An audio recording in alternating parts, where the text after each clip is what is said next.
దేవునికి స్తోత్రం. ప్రియమైన వారలారా, రక్షకుడును ప్రభు అయిన యేసుక్రీస్తు వారి నామంలో మీకు శుభములు వందనాలు తెలియజేస్తూ ఉన్నాం. దేవుడు మిమ్మలను, మీ బిడ్డలను, మీ కుటుంబములను దీవించి ఆశీర్వదించునుగాక. ఆమేన్. God bless you. దేవునికి స్తోత్రం. హల్లెలూయా. ప్రియమైన దేవుని పిల్లలారా, మనం ఈ భూలోకంలో బ్రతుకుతూ ఉండగా, ఈ కుటుంబ జీవితంలో మనం ఉంటూ ఉండగా అనేక రకాల సమస్యల నుంచి అనేక రకాల ఇబ్బందులు మనం ఎదుర్కొంటూ ఉంటాం. అన్ని రకాల పరిస్థితులు మన జీవితంలో జరుగుతూ ఉంటాయండి.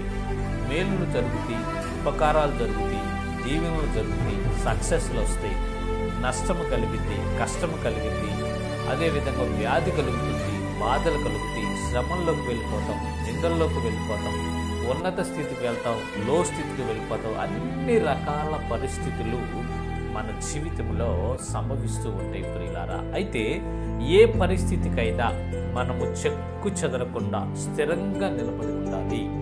స్థిరంగా దేవునిపై ఆధారపడి, దేవుడు నా పక్షాన ఉన్నా, నేను కదల్చబడను అనే ఒక స్థిరమైన విశ్వాసము, నిరీక్షణ కలిగి మనం ఉండినట్లయితే ఏది మనల్ని ఏమి చేయదు ప్రియులారా. ఆ మాటలే భక్తుడు మాట్లాడుతూ ఉన్నాడు. చూద్దాము లేఖన భాగము, కీర్తనల గ్రంథము 16వ కీర్తన 8వ చరణము 2వ లైన్ మనం చూసినట్లయితే అక్కడ భక్తుడు ఈ రీతిగా మాట్లాడుచూ ఉన్నాడు. ఆయన నా కుడి పార్శ్వమందు ఉన్నాడు గనుక నేను కదల్చబడను.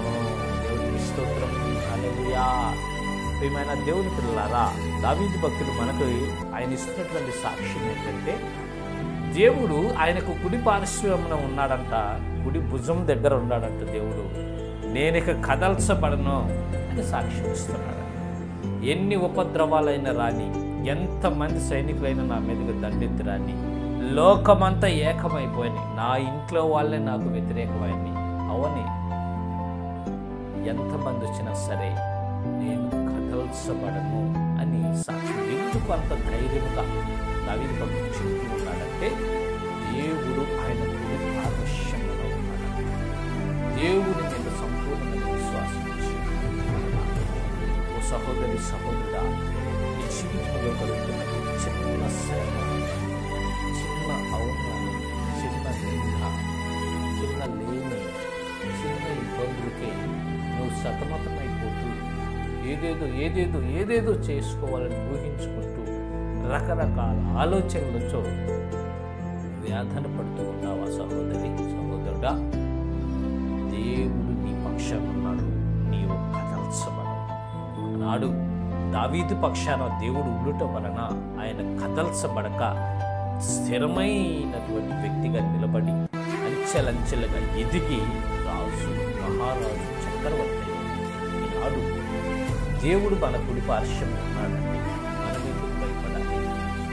ఎలాంటి పరిస్థితులు, ప్రాణం పోయే పరిస్థితులు మనకు సంభవించిన, భయంకరమైనటువంటి పరిస్థితులు మనకు ఏర్పడినా సరే, దేవుని యందు మనం నమ్మిక ఉంచి స్థిరంగా మనం నిలబడినట్లయితే మనం ఎన్నటికీ కదల్చబడకుండా స్థిరముగా ఆయన మనల్ని నాటుతాడండి.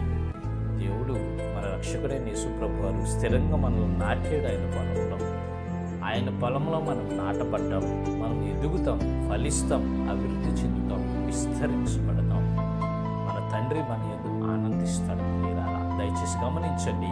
ఇప్పుడు మీకు సంభవిస్తున్నటువంటి కష్టాలు, ఇప్పుడు మీకు కలిగినటువంటి శ్రమలు, ఇప్పుడు మీకు వస్తున్నటువంటి ఇబ్బందులను చూసి మీరు హైరాణ పడాల్సిన అవసరం లేదు, కంగారు పడాల్సిన అవసరం లేదు, చింతించాల్సిన అవసరం అంతకంటే లేదండి.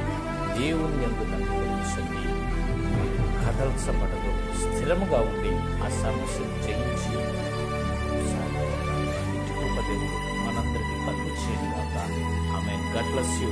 దేవుని స్తోత్రం. హల్లెలూయా.